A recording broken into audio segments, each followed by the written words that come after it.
I said I study tumour cell invasion, and with DebRA money, actually, I sort of helped develop a three-dimensional invasion system that lots of people use now and have developed themselves, and is routine in sort of cancer labs in the EB field. And I've been particularly interested in molecules that help the cancer cells to invade. And over the last more than 10 years, we've been studying that molecule, which is an integrin, and we have now been working with a pharmaceutical company who've made an antibody to stop it working. So one of the things that I'm discussing with my colleagues here, and I did this earlier today, is actually can we test that antibody in some of the mouse models of EB as a prelude, perhaps, to trying to get it into EB patients. So I'm hoping some of the work that's been going on, as I say, for more than 10 years, will eventually translate into patients with EB.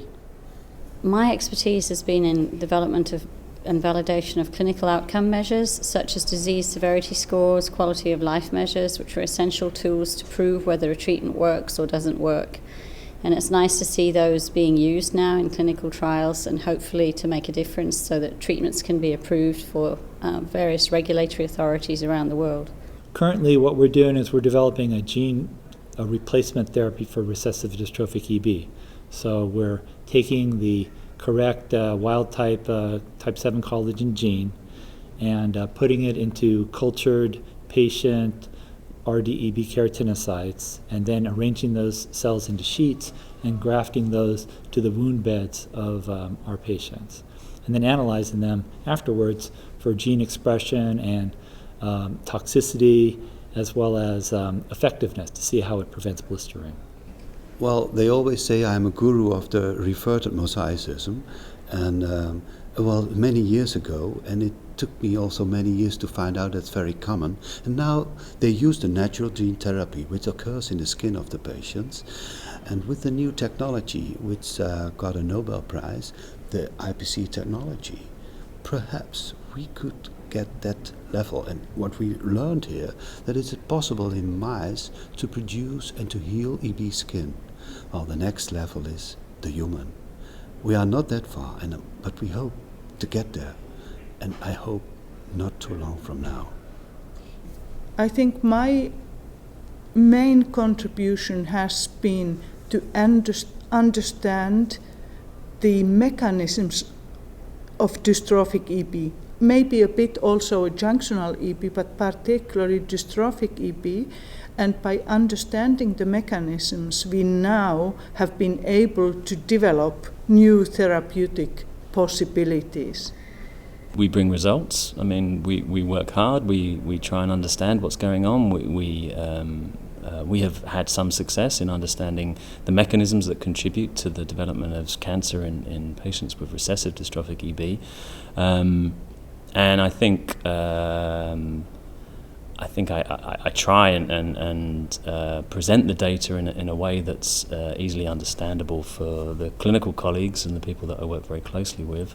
I really appreciate those interactions as a basic scientist with my clinical colleagues. I think I very much value that, and I think I couldn't do the work without their help. I think I'm in a position where I'm predominantly clinically orientated, but with a very close working relationship in the area of research in a number of different strands. And I think as the field has moved more towards translational benefits, looking towards early clinical trials for some of these new therapies, you need people that know the disease, know the patients, but also have an understanding of the different modalities that are going to be used. So I think that's probably where I sit, between the patients and between the sort of heavy end of science, to try and bring the two together, get clinical trials going, get things moving forward. Hopefully it will contribute to the field by showing that grafting gene-corrected skin from patient cells after gene correction can bring clinical improvement to the treated areas. So we aim at treating chronic wounds which really lead to a major discomfort or pain to the patient. And if we can achieve this, this will be permanent correction because the patient's cells have been permanently corrected, and grafting of of this gene-corrected skin equivalent will really lead to the cure of the treated area. So we are very, very confident in this approach.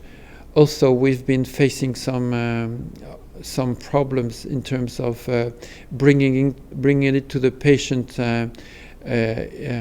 quickly enough. So we're trying to work hard on speeding up the procedure so that we can graft the first patient as soon as possible.